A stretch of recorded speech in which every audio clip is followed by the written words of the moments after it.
talk about promoting job growth. Louisiana, I'm not sure if you're aware, has promoted job growth by $7 billion a year. And that has created this deficit. So I understand what you're saying, but I think this state has been very attentive to our businesses to the tune of a $1.6 billion deficit. But where we have not been attentive, and while we require so much federal aid, because all of that federal aid mostly comes with a provision or some type of requirement that we're in need. I think we're in such need of the federal government coming in because we've been attentive to our businesses while being inattentive to the needs of the constituents. And so I tend to agree with you that we are totally leaning on the federal government. We totally lean on the federal government to the point of some of our tax credits and tax exemptions. I filed bills to reduce some of them, and I'm going to debate those bills this evening.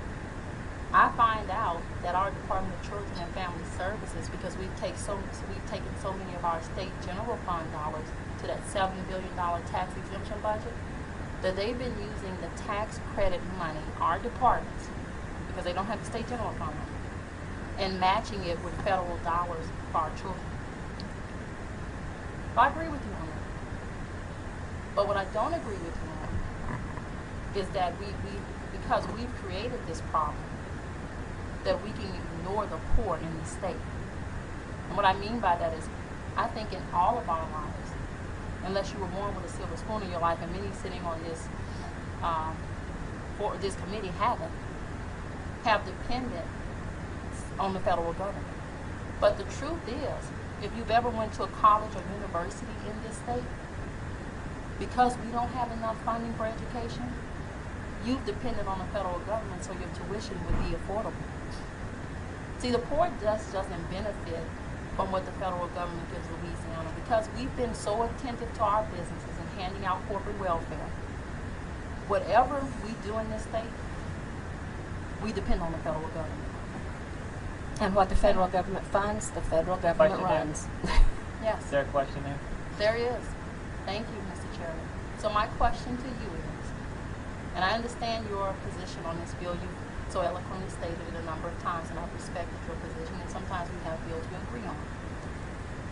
Now, I didn't see people come before committee and did you to testify against any tax exemptions as they were being passed and taking state general funds. Have you ever testified against that so we could become non-dependent on the federal government? Well, actually I will be here on one tax exemption, but generally speaking, anything that is going to create jobs we're in favor of. Because jobs allows people to get themselves out of poverty. Jobs and opportunities we are 100% for, and if it takes an exemption for a business to move to Louisiana to help the citizens of Louisiana, I'm certainly not going to oppose it. What I oppose is our constant taking money from the federal government and not, there are many opportunities we've had not to do that. And we're second only to Mississippi. Right, but I think there comes a time when you say, enough, we take care of ourselves. So it's not enough for corporations, but it's enough for the people we represent. Because I'm a little bit confused, because every tax exemption we pass takes away, I'm not sure if you're aware of this, state general fund dollars. And those are state general fund dollars that generally cut in the area of pre-K through 12, higher education, and health care. So I guess you say you're in favor of anything that we believe will create I didn't jobs. say anything. There are some that I will probably oppose. But the point that I'm making is if it brings opportunities to people in Louisiana, I favor it. You have to have a business-friendly environment, or you don't bring businesses into the state, and we're just now doing that. But to turn around and continue to increase the dollars that the federal government has available, so we have to go get them, is a real serious problem to me, because we have made some mistakes, and I think that's one of the mistakes we've made, is constantly whatever the federal government offers, we take it, and then of course they tell us how to facilitate it. In this case, I have had many foster children in my home. Those children were destitute. Right. Everything I had was theirs. That was my personal opportunity to take care of children who, I could break your heart with stories about those children. But my point is, I don't think that the state has the right to designate where I put my charitable dollars. I think I The state should. has the right to designate where the taxpayers' revenue goes to businesses. Because Now when we're you- talking about federal money Right. and going back for more federal money. Right, but that I pay and I in guess what I'm taxes. trying to tell you, there is a direct link between how much federal money we need based on what our tax exemption budget is to businesses. I tend to disagree with that statement. If you could give me some real Let me hard give you an- statistics, yeah, I let me give might you the hard statistics. be interested in it. When but I've Governor not seen Jindal it. walked into the governor's office, we were spending $3 billion to $4 billion a year on tax exemptions and tax credits. We had a surplus, mainly because of Katrina, but even without the Katrina money, we would not have had a deficit. Over the last 7 years, this legislature has passed tax credits that increase that tax exemption budget to $7 billion a year. We now face a $1.6 billion deficit, mainly because our tax exemption budget went from $4 billion a year to $7 billion a year, $3 billion more. So our economy, our Louisiana economy, as far as the state's revenue, absorbed the $3 billion. And then when they couldn't absorb it anymore, we hit a $1.6 billion deficit. I don't think that the average citizen understands that we do not have the freedom after we pass a tax exemption to appropriate the money. They take the tax exemption budget out of it, and they say this is how much you have to spend after you pay for the tax exemption budget. So every time we pass, or you guys support, a new tax credit or tax exemption in this state, okay, that lessens the money we have to spend on higher ed, health care, pre-K through 12. And so we then have to go back to the federal government to ask for more money, because we cannot fund the public-private partnerships. Right now, let's just talk about the people that are insured. Right now, because of the Medicare and Medicaid reimbursement rates, some physicians will not take Medicare or Medicaid because we can't get our reimbursement rates up because we don't have the state general funds because we're in a deficit. But that just doesn't impact the uninsured, the people that we're talking about today. That impacts all of us. And so I'm asking at some point that if this is not the answer for you, and I understand you've taken care of foster kids. I remember your testimony. I think that's wonderful. But the reality is, even if you and I made it our personal mission to take care of foster kids, right, we wouldn't have enough space in our home to take care of all of those kids in need. So if this is not the answer, before everyone begins to support more tax exemptions, more tax credits, and oppose the federal government being in our business, if this isn't the answer for Louisiana, then number one, tell me what is. Because raising more tax credits and more exemptions is, and we're going to be asking every time we raise that, we have to replace the state general fund with some federal dollar that we try to match, okay? Actually, we're matching federal dollars to get more with the tax credits that you guys are supporting.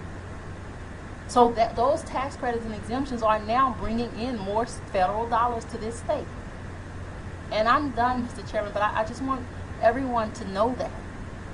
This is not a one-time fix-all. But while you guys are coming up with the answer, I can say to you this: people are suffering. Kids are dying, and this is reality, because they can't get life-saving procedures. Here in the city of Baton Rouge, if you live on this side of town, which is somewhat more elite, you still have in 5 or 6 o'clock traffic if you have to go to the emergency room, a 20, 30 minute to an hour ride. Okay? So families are suffering. And I'm pleading with you guys, like you've pled with us, not to vote for this bill. We've been here 3 years. I've seen a lot of opposition at this table, but I haven't seen not one answer to helping the poor, which the good Bible that you quoted and I quoted tell us to do. Thank you, Representative Jackson. Representative Barrow for a question. Yes, thank you, Mr. Chairman. Ms. McDay, I remember you from last year. How are you? And young lady, glad to see you here. This morning, this is still morning? No, it's I don't not think so. Afternoon, okay. Past lunchtime. One of the things that you said, Ms. McDay, that I was glad to hear you say is that you support anything that brings in business. No, I did not. I was Well, asked would what I did you be here say? opposing. I said I would support things that would bring in business. Bring in business, right. That would bring jobs to Louisiana. Bring jobs Yes. to Louisiana. Yes. Well, I don't know if you were here earlier, but we heard testimony earlier that said that if we accept Medicaid expansion, that it could bring in 15,000 new jobs. It will also take out far more money than it will bring in, unfortunately. Well, I guess did that mean that you don't really support bringing in I do new support jobs? bringing in new jobs. I don't support spending more money just on a program. I support bringing opportunities into Louisiana residents and Louisiana citizens, Louisiana voters. That's one of my goals. But it is not my goal to continue. At what point do we say, okay, when we reach 100% of our budget, when we reach 110%, I don't know if you can do that, but I think that the government federally is doing that. At what point do we say, okay, we've got to back off something here? We've got to prioritize. I agree with you that people, having to travel 30 minutes to an emergency room, my goodness, I know people who've had to do that all their lives simply because they're in a rural part of the state or a rural part of the country. We are so accustomed to instant health care, and because of the ACA, affordable health care, we've lost opportunities in Louisiana. We used to have a hospital in Shreveport that all comers, you come in, if you make a certain amount of money, it doesn't matter. You get treated, and you get treated well. Those are going by the way because of the affordable health care. We are now saying to those people, no, you have to go get health insurance. We did have things that were working better than this. And I think we've got to look at what point do we say we're out of money. And I think we've gone beyond that point at this juncture.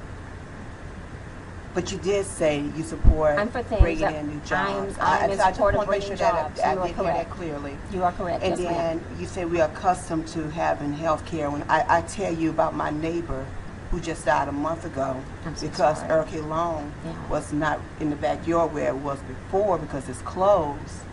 It wasn't because he was accustomed to having health care. He was due that. He worked and should have been able to Right. have access to get to the hospital in less than 15 minutes. But you pay taxes. Oh, yes, ma'am, I do.